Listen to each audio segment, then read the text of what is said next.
السلام علیکم ناظرین، شبان ختم نبوت کے پروگرام مسائل رمضان کے ساتھ آپ کی خدمت میں حاضر ہیں۔ آج ہم بات کریں گے کہ روزے کی حالت میں انجیکشن لگوانے کا حکم کیا ہے۔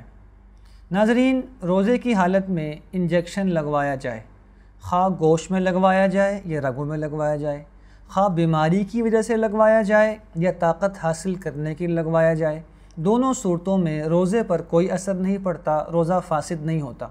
ہاں، البتہ بغیر کسی عذر کے، بغیر کسی ضرورت کے روزے کے احساس کو کم کرنے کے لیے طاقت کے لیے انجیکشن لگوانا مکروہ ہے، اس سے بچنا چاہیے۔